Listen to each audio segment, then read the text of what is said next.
3 présumés bandits viennent d'être mis aux arrêts ce week-end par des agents du haut commandement de la gendarmerie nationale de Dapompa. Ils sont accusés de détention d'armes et vol de voitures. Mohamed Valek Touré et Abou Korea Kourouma. 3 présumés bandits viennent d'être mis aux arrêts par des agents du haut commandement de la gendarmerie nationale de Dapompa. Ils sont accusés de détention d'armes et vol de voitures. C'est le week-end dernier qu'une information relative à l'existence d'un réseau de voleurs de véhicules dans le quartier équipé a été relayée. Après plusieurs recherches, on a reçu des informations relatives à un groupe de bandits, et un réseau de voleurs dans le quartier équipé.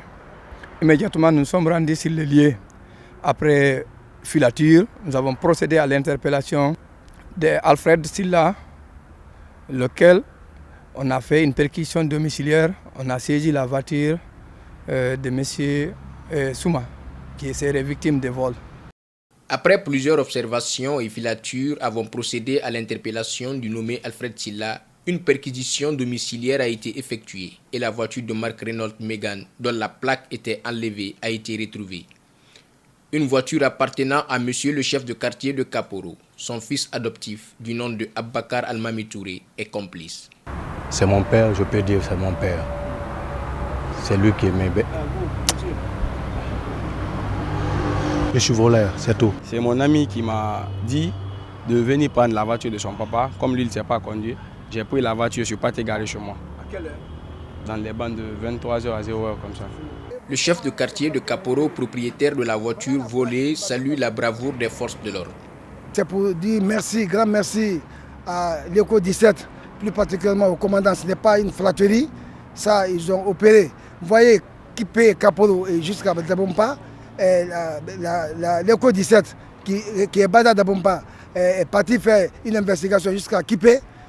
Alphonse Lama est arrêté pour vol à main armée dans la nuit du 24. 5 munitions de PMAK ont été saisies à bord de sa voiture. Oui, j'avais 2 munitions, mais les armes étaient prises avec ce jab. Vous êtes militaire? Hein? Vous êtes militaire? Je suis agent pénitentiaire. Vous êtes? Agent pénitentiaire. Agent pénitentiaire. Oui.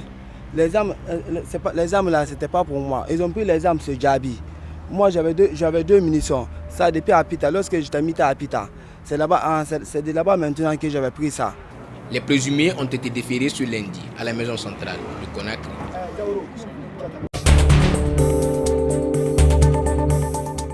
Dans le monde, les vestiges d'une flotte datant de la Première Guerre mondiale gisent à Malaus Bay, le long du fleuve Potomac. Ces navires au destin contrarié abritent aujourd'hui un riche écosystème par ses défenseurs, espèrent classer en sanctuaire marin dans les prochaines années. Suivez.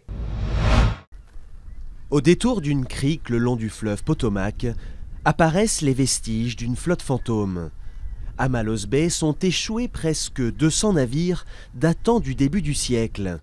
Don connaît la baie mieux que quiconque, mais chaque fois qu'il revient, l'émerveillement reste intact.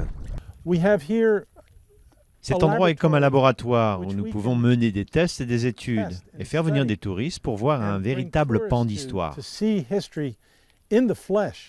Ici gisent les vestiges d'une flotte construite en 1917 lors de l'entrée en guerre des États-Unis. Mal conçus, trop chers à entretenir, aucun de ces navires ne traverse l'Atlantique. Rachetés par une société chargée de les démanteler, ils sont transportés ici, mais coup du sort, l'entreprise fait faillite, ils sont finalement laissés à l'abandon dans cette baie.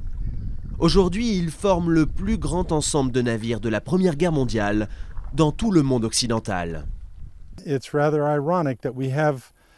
Finalement, c'est assez ironique, au milieu de ces navires qui devaient participer à une guerre destructrice, de voir la nature reprendre ses droits.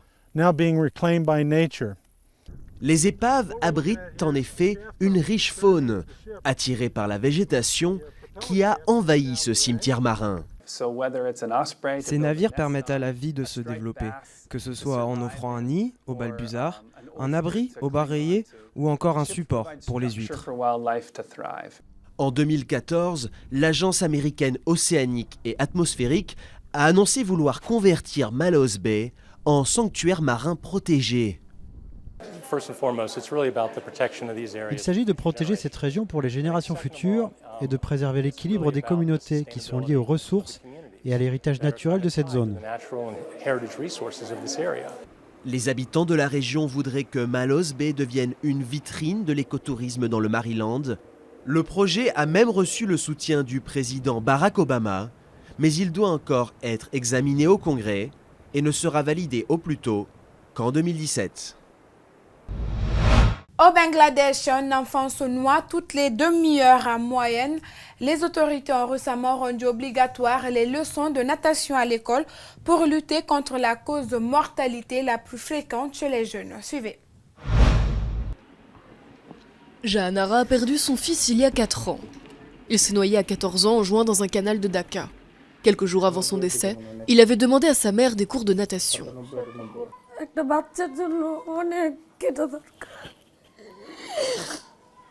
Savoir nager est extrêmement important pour un enfant.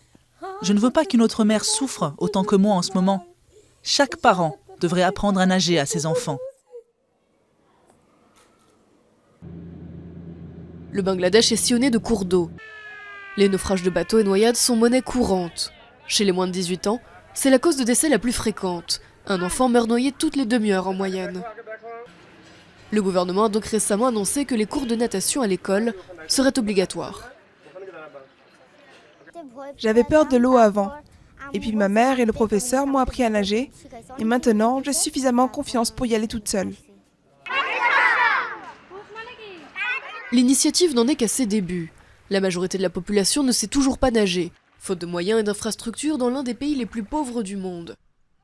Autre obstacle, les préjugés de la société. L'un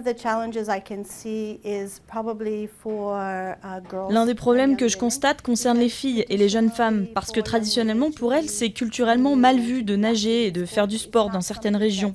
Mais nous sommes en train de surmonter ces tabous. Le Bangladesh n'est pas le seul pays où les cours de natation sont obligatoires. Mais avec un quart de ses 160 millions d'habitants vivant près d'un cours d'eau, son programme est le plus ambitieux au monde. Michel Eskenazi est PDG d'une entreprise bien particulière qui peut contre finance vous sortir de prison et vous y renvoyer si vous ne tenez pas carreau. Suivez. L'investisseur Martin Shkreli à New York, récemment inculpé pour fraude, est libéré sous caution pour 4,5 millions d'euros. Même si aux États-Unis les cautions sont parfois moins chères, certains n'ont pas les moyens de payer. C'est là qu'intervient Michel. Cette prêteuse de caution a tout appris sur le tas. J'ai passé mon master dans les rues de Brooklyn, c'est tout. Croyez-moi quand je vous dis que je peux vous rendre borgne avec ce stylo. En prison, c'est même considéré comme une arme. Michel dirige la plus grande entreprise du genre dans l'État de New York. Les accusés peuvent acheter auprès d'elle une obligation pour que sa société avance leur caution et ainsi vivre en liberté pendant leur procès. Si l'accusé respecte tous ses rendez-vous judiciaires, à la fin, la caution est restituée. Mais certains clients font parfois faux bond. On essaye de savoir s'il est à l'hôpital, s'il a foiré. Est-ce qu'il est chez lui ou en fuite? Une fois que j'ai déterminé ça, je vois si je veux envoyer mes chasseurs. Ces chasseurs de primes des temps modernes ont pour mission de traquer les clients en fuite. Et ils ont parfois encore plus de pouvoir que la police. La police a besoin d'un mandat pour entrer dans une maison. Mais nous, non. Si je vous vois dans la maison et je suis sûr que c'est vous, je vais rentrer. Même si je dois passer par la fenêtre ou enfoncer la porte, je ferai le nécessaire. Des méthodes dignes du Far West, aujourd'hui archaïques et discriminatoires selon certains experts. Ça ne fonctionne pas très bien. C'est difficile pour les gens pauvres, surtout les gens de couleur. Ça ne protège pas bien les communautés, donc il faut mettre fin à ce système.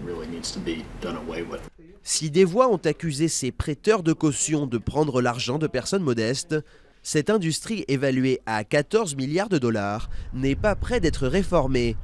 Pour Michel et ses chasseurs de primes, la traque continue dans les rues de New York.